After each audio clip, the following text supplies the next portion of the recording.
Hey, thanks for taking the time to join us right here on Polk Place. I'm Brian Lacey, and joining me in studio from the Polk History Center, it'd be the Jamie Jameson. I like that. I do. I like that too. Can we get that on your business card? I think so. Yeah. I'll talk to somebody in communications about it. Oh, I know people that make those business cards. I know you do. So, 3 months into it, we're in March already. What happened to January, February? It's history. Yeah. Nice. I know, this is the comedy hour. I know. Yeah, no, it's history, and it was great history. We had a really great start to the year, and last month, February, we celebrated Black History Month, and it seems like we all just kind of kept looking at each other. We were very busy for February, and we're so excited for the different members of our community that have come out and visited the History Center and enjoyed events in downtown Bartow. I really don't know what month it is, because we shoot a lot of stuff for tourism and sports marketing, and we shot the Tigers barbecue and the golf tournament the other day, and I was just like, wow, it's March, it's spring training. Yep, it's spring training, and I was looking at the schedule yesterday, see if I can go catch the Rays and the Tigers, I think at the end of March. Yeah. So I'm super excited about that. I haven't been to a spring training game yet. I was over in Clearwater and Dunedin area, and they were kicking off with the Phillies and the Blue Jays this past weekend, and I was like, it's just passing by. I know. Yeah. I know. It's incredible. But that means that we're in March, and even though that means that the oak trees are starting to litter pollen everywhere. My Jeep is. My nose. But we're looking forward to some great events in March, and it kicks off actually the first weekend of March. March 3rd is our Oak Hill Cemetery Tour. So we'll meet at the History Center, and we do the little walk down to the cemetery, the historic cemetery here in Bartow. And then in April, we'll have one more cemetery tour at Evergreen, and that's it for the season. You'll have to wait till October for us to start them up again, because it's too hot. We'll wilt if we walk out there. I know. So you'll want to make sure to come join us for that. And then it's also Bloomin' Arts in Bartow this weekend. Yeah, so March 3rd and 4th, the city of Bartow turns into a beautiful outdoor art museum, basically. There's sculptures, paintings, photographs. Students from Polk County Public Schools display a whole litany of artwork from elementary school to high school. And we decided to get into the game this year. We're super excited. So how are you going to do that? We partnered with our friends at Southeastern University, and back in January I met with the creative writing students. And we did a tour of the History Center, and then the professor said, okay, you need to write a story based on an exhibit or an object that you saw at the History Center. And did any of them start with, it was the best of times? No. It was the worst of times? No, they didn't start with that, but several did choose entire exhibits to write about, as well as objects. I think 3 or 4 students chose the Land of Heroes and wrote about some of the military veterans from Polk County. That's one of them. Yeah, we had to read those delicately, take a break, and then go, okay. But then we also had some write about Publix and Bach Tower.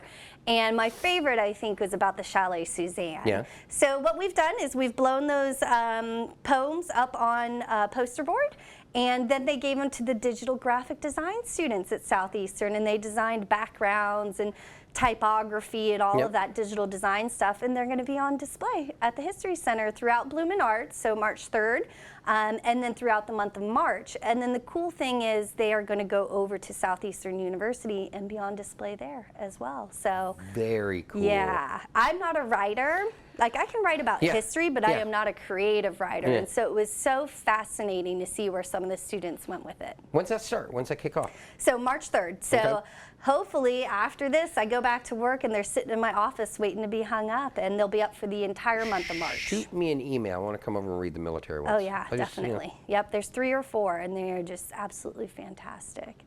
So what else do we have going on? Well, so of course we've got Preston's genealogy speaker series at the end of the month. Can I tell you, that kid does not get enough credit, man. He is just a wealth of knowledge, and I love his interviews when he comes in. And he's just like, he's on top of everything. And if you haven't gone to check out anything in the genealogical library, go see Preston, man. He will help you with whatever project you're working on, and he's the absolute best.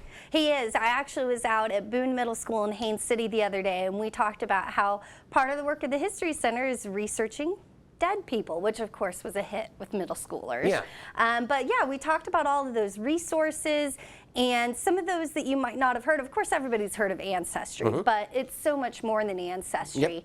And in fact, Preston's Genealogy Speaker Series program presenter, say that 10 times fast, for the month of February, she was just pulling all these resources out of the woodworks that I had never heard of before. And the cool thing is that March's program, March 25th, the last Saturday in March, is all about the Family History Center in Lakeland. Okay. So it's another additional tool if you're looking for, you know, people who are missing from your family tree that you can't seem to find anything about. So I would definitely tune into that one because it's going to show you how the resources at the Polk County History Center and the resources at the Family History Center can help complete that family tree for you. Very cool. Yeah. So what else do we have going on? Well, so the other thing for March that's really exciting is we have opened up our newest exhibit, Polk Proud, Cities of Polk. Okay. So I have a present for you, but I'm going to make you work for it. Okay. How many municipalities are there in Polk County? 17. There are. Can you name them? No. But I know that there are 17. There are 17. So you've got Auburndale all the way through Winter Haven. And what this exhibit does is it kind of walks you through each one of those cities. And we created some special graphic designs for each of the cities. And it tells you a little bit about the history. So who founded it, when was it founded, what were some of the schools, and what were some of the important things that happened. And to promote the exhibit, we have created some socks. Those are cool. Yeah, so the socks feature, so your left foot and your right foot are different. I see the historical librry. Yep. I see Bach Tower. Yep. Polk see who else City. you recognize on there. What's the water tower? Eagle That Lake. looks like it's from Lake Alfred, right? No, that one's from Eagle Lake. Wow. Yeah, if you are driving out there towards Winter Haven. All the radio towers on top. Exactly. Yep. I should have noticed that. Lake Alfred has the Historical Museum is featured on there. And so, yeah, there's an iconic building or element for each city included on the sock. So, of course, for Mulberry, we've got your drag line on there and the big scoop bucket. But Bach Tower, Hillcrest Lodge, Casa de Josefina, the bank in Lake Hamilton, and it's Polk County, so of course there's oranges and orange blossoms on it. Is that the historical? That's in Lake Alfred, yeah. Okay. Yeah. So you can wear those the next time you're out, you know, out on your bike and show them off to the other biker people. Dude, I think I'm wearing them next month with some Vans. Oh, and then that way we can get a close-up shot on them. That'll be nice.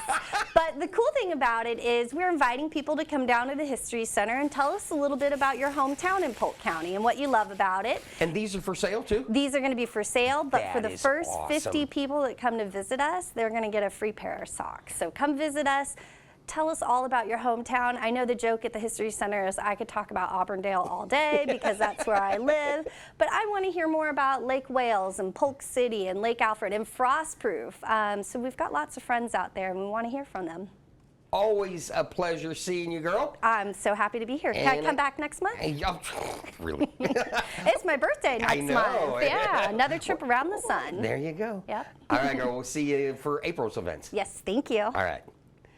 Polk County has a rich history and heritage, and the Polk County History Center is continuously thinking of new ways to help Polk residents experience that history. The museum's collection includes natural and cultural objects related to Polk and the greater Central Florida area that represent our history from pre-Columbian to present-day eras.